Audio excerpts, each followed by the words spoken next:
Even if we wanted to get all the homeless off the street today, we don't have a place for them.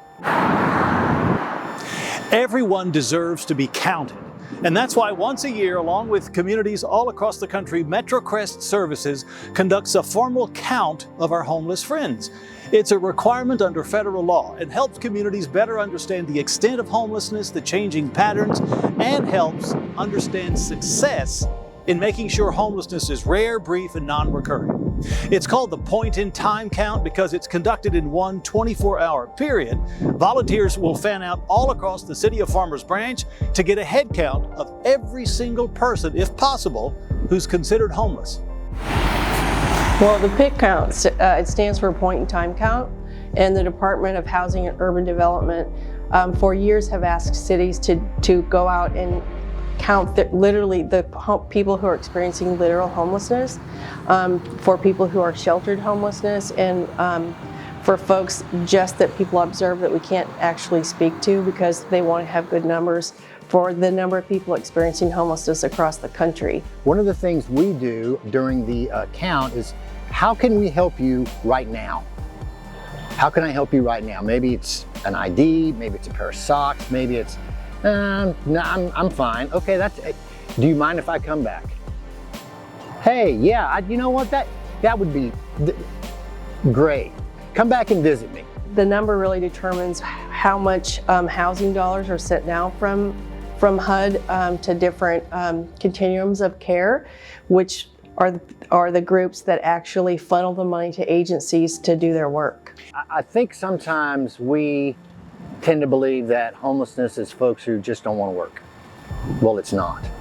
There's a lot of drug addiction, there's a lot of mental illness, and there's not a lot of places for folks to go. It's really difficult to get a good number. For folks who are obviously staying in a long-term hotel stay that an agency pays for, that's very easy because we know that they're there. For people who are unsheltered, it's very difficult because their whole purpose is to be safe and out of the eye of the public. So actually finding them and having conversations can be very difficult. Start with Metrocrest, Our Calling, local church, and just ask folks, hey, would you be willing to at least go out and maybe start seeing what's going on? There isn't a one kind of formula that will help resolve the housing issue, because there's people that are coming and getting on the streets for lots of different reasons. And the other thing is that for the 100 million people in this country that need housing, there's only we're minus 47 million housing units for them.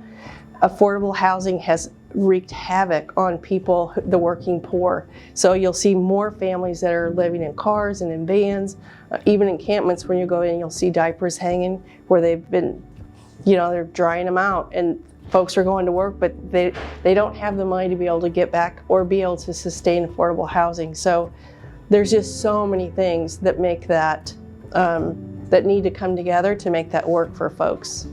Living outside is not so bad when it's 70 degrees during the day and 50 at night and light winds. It's another thing when it's 20 degrees outside. It's tough. And so I think the P.I.T count is a great way for folks to at least begin to get involved, at least to see what's happening.